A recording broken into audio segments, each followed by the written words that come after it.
pagi anak-anak, bagaimana kabarnya? Alhamdulillah, semua yang hadir di kelas ini dalam keadaan sehat ya. Sebelum pelajaran hari ini kita mulai, mari kita berdoa terlebih dahulu. Silakan ketua kelas memimpin doa. Amin ya rabbal alamin. Oke, sebelumnya Ibu akan mengecek kehadiran terlebih dahulu. Adakah siswa yang tidak hadir pada hari ini? Alhamdulillah semua hadir ya. Sebelumnya, mohon luruskan meja dan kursi terlebih dahulu. Ibu lihat kelas ini belum rapih.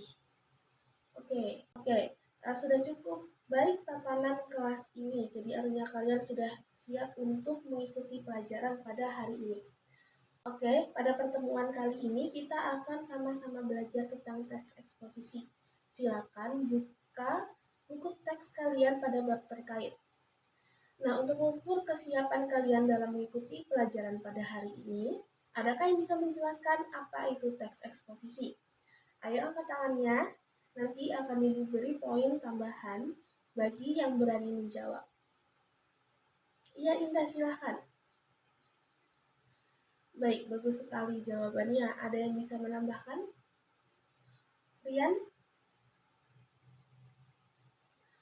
Oke, terima kasih penjelasannya. Sudah cukup baik. Jadi betul sekali ya yang disampaikan oleh teman-teman kalian tadi. Pada dasarnya, teks eksposisi adalah sebuah teks yang berisi informasi dan pengetahuan yang dibuat secara singkat, padat, dan akurat untuk menyampaikan gagasan-gagasan atau pemikiran-pemikiran tentang suatu topik. Selanjutnya, silakan simak salindia yang akan Ibu tampilkan. Nah, dalam salindia ini ada struktur teks eksposisi yang terdiri dari 3 bagian, yaitu tesis, argumentasi, dan penegasan ulang. Tesis atau pernyataan pendapat adalah bagian pembuka dari teks eksposisi. Pada bagian ini berisi gagasan utama yang ingin disampaikan berdasarkan fakta yang ada pada masalah yang diangkat. Selanjutnya yaitu argumentasi. Argumentasi digunakan sebagai unsur penjelas yang mendukung tesis.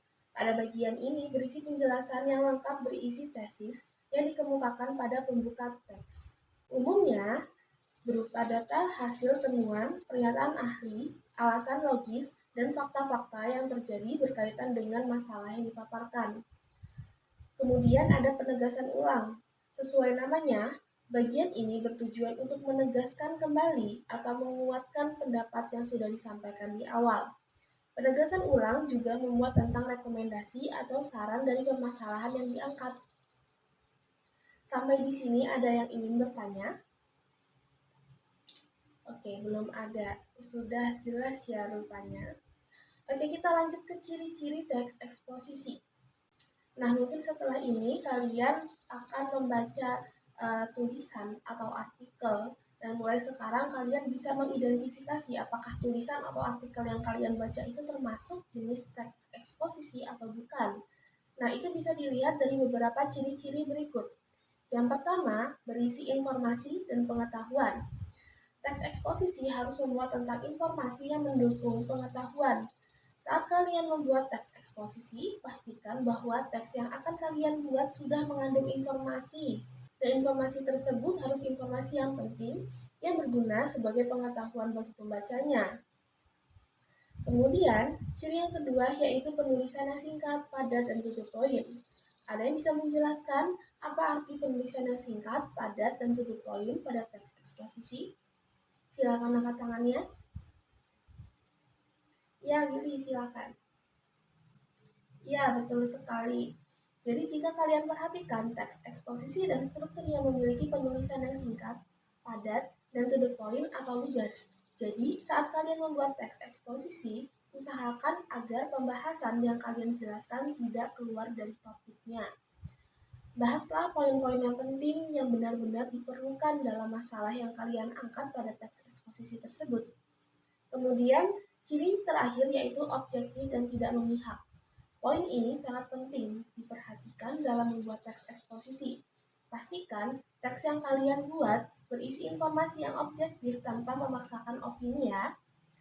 Dalam membuat teks eksposisi, kalian tidak dibolehkan memasukkan pendapat pribadi yang dapat menggiring opini pembaca. Kalian tidak bisa memasukkan opini yang bisa menggiring opini pembaca nantinya.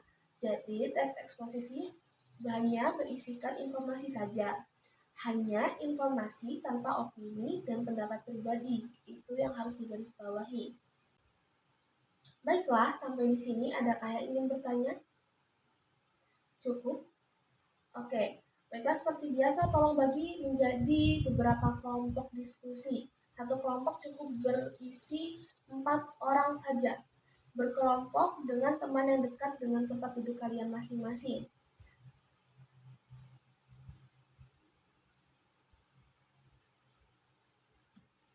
Nah, di sini Ibu ada contoh teks eksposisi. Bisa kalian baca di salin lihat, atau teks ini juga bisa kalian akses melalui web. Linknya akan Ibu kirimkan ke ketua kelas ya.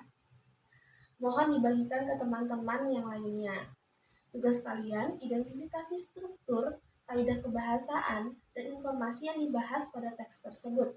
Kumpulkan tugasnya 10 menit sebelum bel pelajaran selesai. Jika ada yang ingin ditanyakan, silahkan tanyakan. Ibu akan standby di kelas.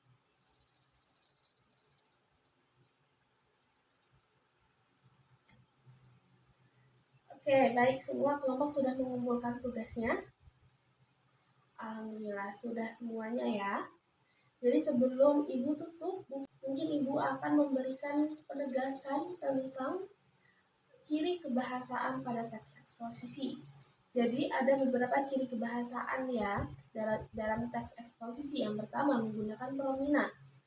Jenis kata yang menggantikan nomina atau frasa nomina. Kemudian memakai konjungsi. Oh ya, ini harus dicatat ya, karena ini memang penting. Jadi, Ibu harap semuanya mencatat baik-baik. Ibu lanjut ya. Yang kedua, memakai konjungsi. Konjungsi dapat digunakan dalam teks eksposisi untuk memperkuat argumentasi.